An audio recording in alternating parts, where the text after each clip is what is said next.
లోపలికి ఎవడొస్తాడని. ప్రభాస్ నటించిన సలార్ చిత్రం ఎన్నో వాయిదాల తర్వాత అది కూడా ఎటువంటి హడావిడి లేకుండా థియేటర్లలో విడుదలై భారీ హిట్ను తన ఖాతాలో వేసుకున్నాడు. ఆ సమయంలో ప్రభాస్ అభిమానులు చేసిన సందడి అంతా ఇంత కాదు. ఇంకా సలార్ ఇచ్చిన కిక్ నుంచి తేరుకోకముందే కల్కి సినిమా రిలీజ్ డేట్ను అనౌన్స్ చేసి వారి ఆనందాన్ని రెట్టింపు చేశాడు. అది కాకుండా రీసెంట్గా రాజా సాబ్ పోస్టర్తో మరొక సర్ప్రైజ్ ఇచ్చాడు. ఇంకా ప్రభాస్ అభిమానులు డార్లింగ్ చిత్రాల కోసం 1000 కళ్ళతో ఎదురు చూస్తున్నారు.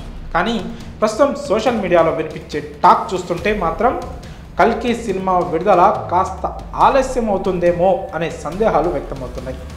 దీనికి కారణం ప్రభాస్కి గతంలో అయిన గాయమే అని తెలుస్తోంది.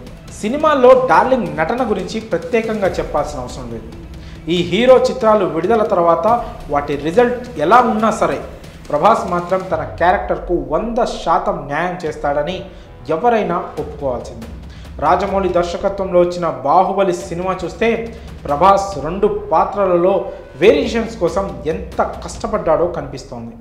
వెండితెర పైన ఎంతో అద్భుతంగా పేరుకు తగినట్లు బాహుబలిలా కనిపించిన ప్రభాస్ తెర వెనుక దానికోసం ఎంత కష్టపడ్డాడు. గంటల తరబడి జిమ్లో వ్యాయామాలు చేసేవాడు. అయితే ఆ ప్రక్రియలో ప్రభాస్కి మోకాలి నొప్పి సమస్య మొదలైందట. చాలా కాలంగా ఈ నొప్పి డార్లింగ్ను వేధించడంతో వైద్యుల సలహా మేరకు గత ఏడాది విదేశాల్లో సర్జరీ చేయించుకున్నాడు.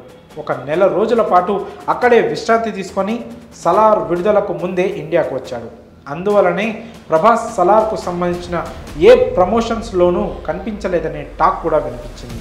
అయితే ప్రస్తుతం ప్రభాస్ కల్కి 2898 AD రాజాసాబ్ సినిమాల షూటింగ్స్లో పాల్గొంటున్నారు.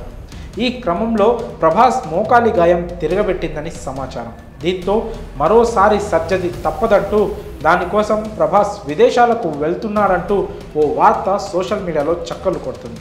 కానీ దీనిపై ఇప్పటి వరకు ఎలాంటి అధికారిక సమాచారం లేదు. ఇప్పటికే కల్కి చిత్రం సంక్రాంతి కానుకగా రావాల్సి ఉంది.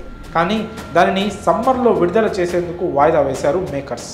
మరి ఇప్పుడు సోషల్ మీడియాలో వినిపిస్తున్న కథనాలు కనుక నిజమైతే మే 9న విడుదల కావాల్సిన కల్కి మరోసారి వాయిదా పడే అవకాశాలున్నాయని అంతా భావిస్తున్నారు.